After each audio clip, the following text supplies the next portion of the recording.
wa ye be hu bia na na ye faya na ye wo kuro ketewa bia ye frɛ no Wirikeng eno so wagaru honom ho hene so eno mokokun no enna death toll no koduru 4 enna omo kwa no so na akwesa brantie bi otene base na omo san fire no na omo fire sa brantie na kwese nensa na akanti wono no wapura na omo de no hospital disisi ade e obeduru garu a obi a confused because enye bank no omo kwa robo ye health insurance no headmaster no eno hene no enna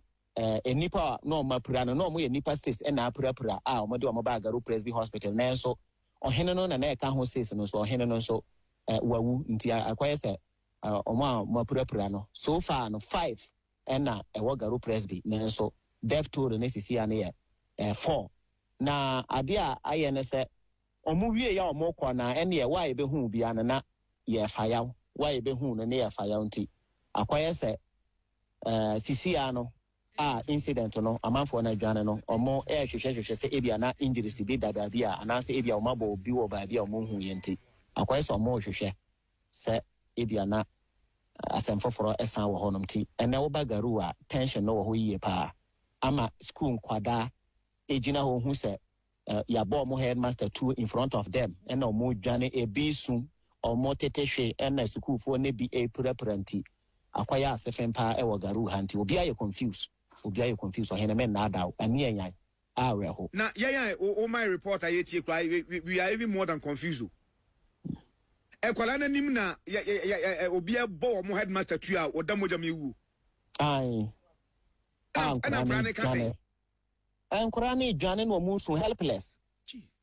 ohene etuo to na o tempo a sene esikwa kuma mu no na akwara ebi a bibi besi a payini be ka say momfa ha na ahwa na momfa ha na yesi no enkura na remain helpless obi edwane ebi keji nkwada ebi nezere nkwada obi edwane a omunimba bi omoko na asefem ntina yesu ni enkura ni su omotia tiam na enkura ni bimpo unim se asem saa na se wakuma bo obrim se ya na den se obesa hu se mefie kwan ni anase aha na se medwane fa ntina yese ebimpo head direction na omunim mpontisi ane de agese ye de ni toto form na ye hwehwe enkora ne de nyesa de a empelefo odwane na enkora bokunkola nso hu nsem pa o at this age ban akwara P1 P2 na wani tua live bullet ye de bow headmaster wo damojam antimi nkasa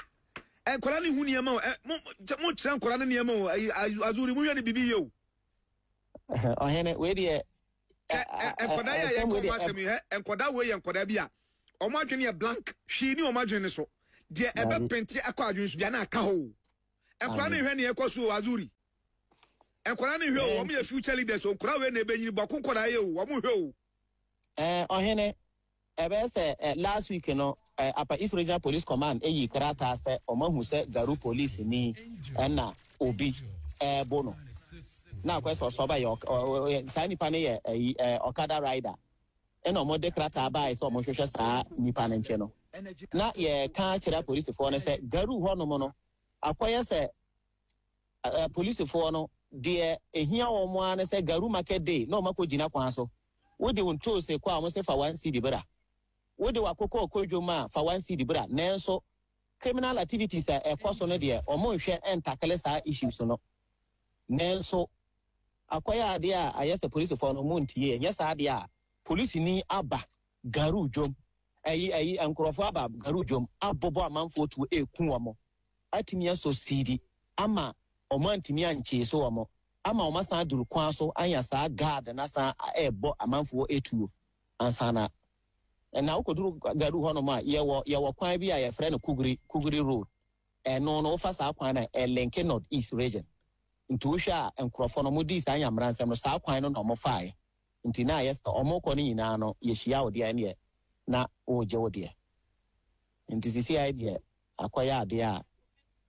ya pesa security for no omo sorry na omo yes investigation ni ye nyesa ade we die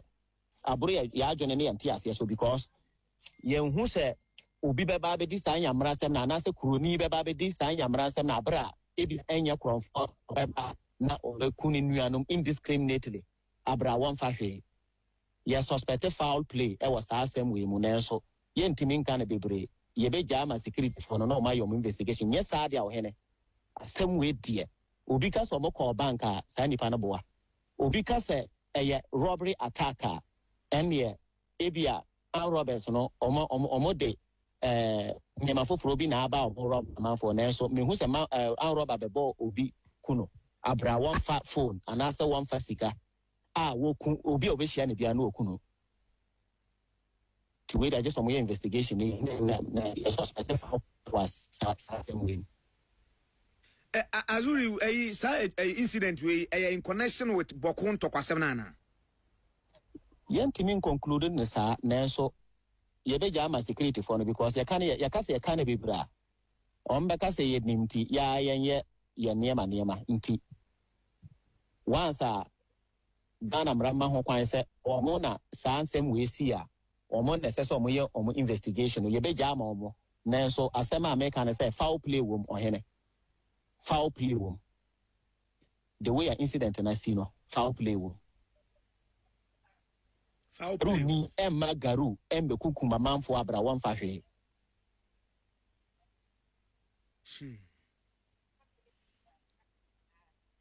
Ebacho asema minua ikan wa hwe abegina bia ka so ha ha nani me se enne abafu nsem ti bone nsuma be se nkora ni dwane se ya omu dwane omu na muro mu se ya nke ka na video we ni ho no ma ibi anko na kasa davi ade ne de enye yi nanso wa wo hwe video no mpo woni see no nanso wo yamba show se na de ne see no wo so obi a no afa video no on so otwi moto nanso no ya ahwe ho at a point no ya ahwe ho esema no ka na se wo pese wonya san krofo na omo video no botuo no nti na akwa se omo move towards I was here for ni wo constituency minu bi Ghana ha minim wo mo sempum 20 na eto apapa dia eni se ma mo kwan ma mo to ababio e wo se agi o mo nyina ga e voter ID card efiri wo mo nsem baako ene ye wo constituency ye wana wo Peter Mewu wana wo Peter Mewu na onya maye ho constituency hwe wo mo kwan senate sa kwan we ya da ho saa obia ni ho no ma wo yema wo mo kopem se 2016 omoto abama nanado me obeye president o appointee wana wo Peter Amewu as a energy minister ansa na mpumtu wo siase e wo constituency mo hede wana wo Peter Amewu ye no ho no ya san to aba 2020 na osan win ye na osan nya ministerial position mo hu omo kwan hwe Peter Amewu nsa no adwuma no Peter Amewu wana wo Peter Amewu nsa no adwuma no nanso hohoefo ahwe nyame anim ayehwe han akwakoto aba atia papa we ya mana akwakoto na fie puntu na mompa na ana ase de nti ama yeto aba no na munnim uwi a wasan aba besu akire ese wo to aba nso wonya development ni etoso mienu eye Nandom constituency Honorable Ambrose Dairy na Honorable Ambrose Dairy nyamba ye MP ewa Nandom no mo hwe Nandom kwan